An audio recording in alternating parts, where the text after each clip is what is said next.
Justamente hoy vamos a hablar de la clasificación de esta memoria. ¿Qué vemos aquí? La memoria explícita, ¿ok? Que es la memoria que consciente. ¿Por qué consciente? Porque es de la que nos acordamos de forma racional y de forma específica. Son datos muy específicos. Esta memoria consciente la vamos a clasificar en dos partes. La primera que es declarativa y la segunda que es episódica. ¿Ok? La primera declarativa es cuando nosotros damos datos como nuestra edad, fecha de nacimiento, datos muy concretos, específicos. Es una memoria muy racional y gracias a esta memoria también podemos estudiar de forma teórica. Podemos leer, entender conceptos muy claros, recordarlos. ¿Ok? Gracias a esta memoria, pues tenemos hoy los inventos que tenemos. Es decir, tenemos una pluma, tenemos una estufa, tenemos un avión. ¿Por qué? Porque gracias a esta memoria hay una evolución teórica, hay una evolución de conceptos. ¿Ok? Sin esta memoria no tendríamos esta capacidad. Ahora, los animales, por ejemplo, se diferencian de nosotros que no tienen este tipo de memoria. ¿Sí? Es decir, de concepto, de interpretación. Entonces, ahí está la gran diferencia. Ellos no tienen esta parte de me comí al conejito y no sienten esa culpa. ¿Se entiende eso? Sino es parte instintiva.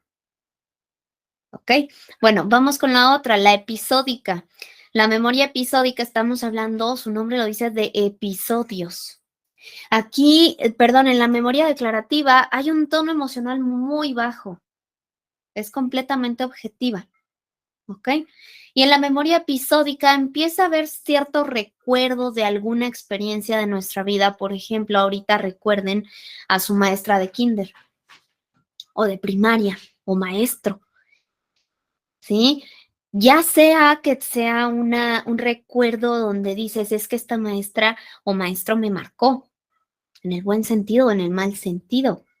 Y recuerdo que hacíamos esto y jugábamos y se vestía de tal forma.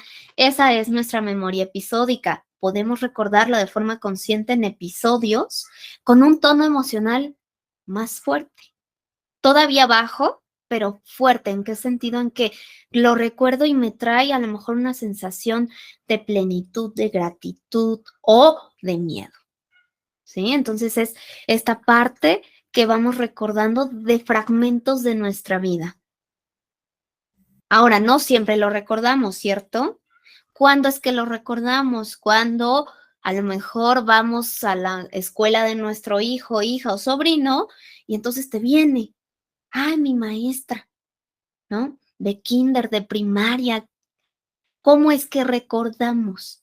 Esta es una pregunta para ustedes, ya lo vimos en la clase pasada. ¿Cómo es que nuestra memoria surge? ¿Con qué recordamos? La foto, ¡pum!, surge el recuerdo. Ahora, mi pregunta es esta, ¿qué nos hace recordar? Esa foto, esa sandía, es un estímulo. ¿Dónde está ese estímulo? En nuestro entorno, ¿ok? En nuestro ambiente. Entonces, ¿qué nos hace recordar?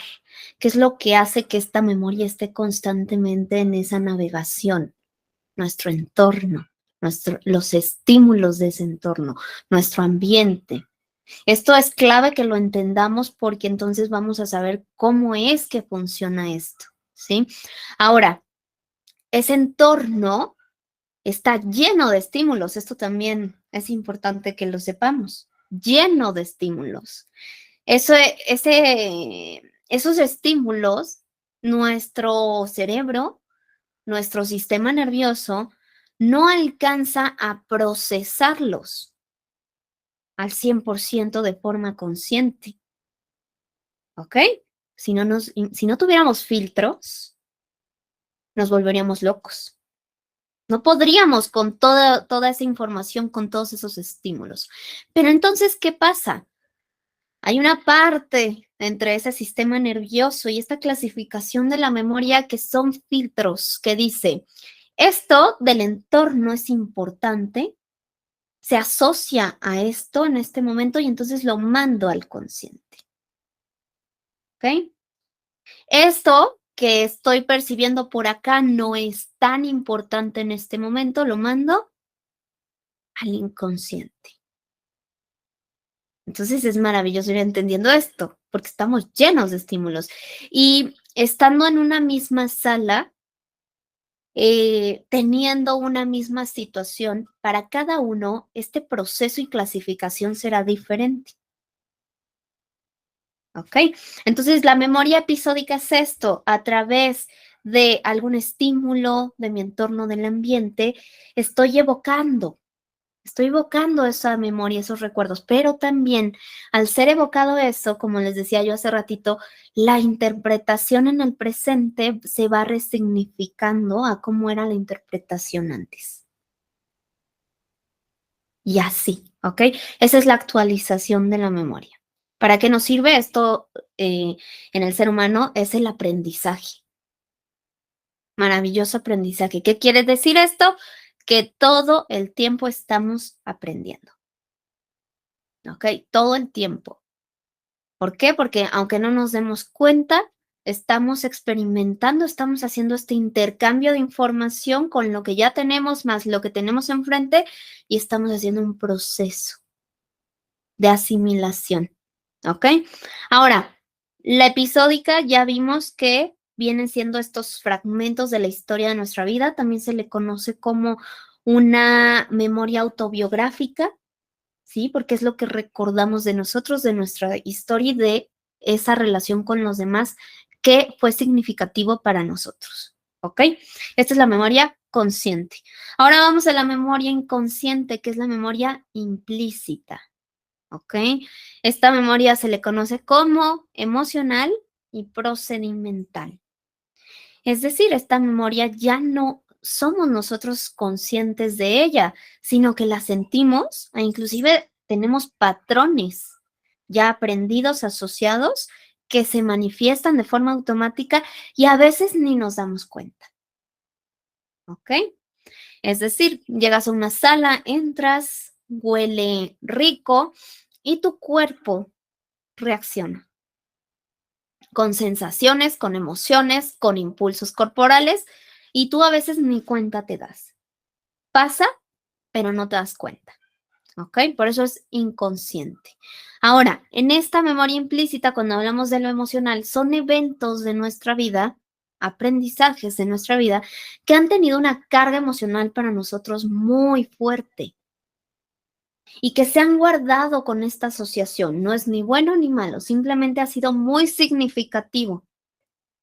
Por ejemplo, tu primer beso, tu primera novia o novio, la vez que el niño se queda en el kinder y que es ese desprendimiento de mamá o de papá que le causó algo emocionalmente muy, muy fuerte y no precisamente es traumático, ¿ok? Simplemente es una impresión fuerte emocional.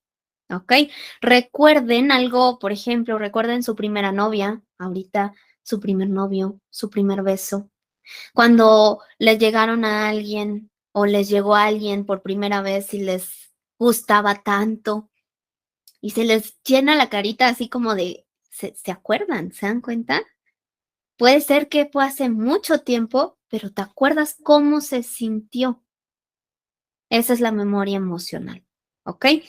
Ahora vamos con la memoria procedimental o corporal. Esta memoria es la que está asociada en aprendizajes automatizados y que vienen a nosotros de una forma inmediata. Por ejemplo, andar en bici, manejar, ¿ok? Por ejemplo, escribir. Son cosas que una vez que las aprendemos nunca se nos olvidan. Se quedan así impregnadas. Se pueden seguir actualizando, seguir aprendiendo, mejorando, pero no se nos olvidan. Es decir, cuántas veces, acuérdense la última vez que manejaron, cuántas veces pusieron el freno. ¿Quién se acuerda? No, ¿verdad? Porque no es necesario, porque esta memoria, su función es que logremos hacer las cosas de la forma más óptima, gastando la menor cantidad de recursos, energía y hacer eficientes los procesos. Ahora, lo interesante aquí, lo que viene ahí abajito, son los patrones procedimentales. Todos tenemos, yo diría muchísimos patrones procedimentales, corporales. ¿Ok? De hecho, cómo nos comunicamos, los gestos, esto que yo estoy haciendo aquí, son patrones procedimentales. Cuando yo digo, oye, esto es un patrón procedimental que me ayuda a comunicarme. ¿Ok? Todos los tenemos, absolutamente. Cada uno de forma única va haciendo sus patrones. Ahora, ¿qué pasa con el trauma?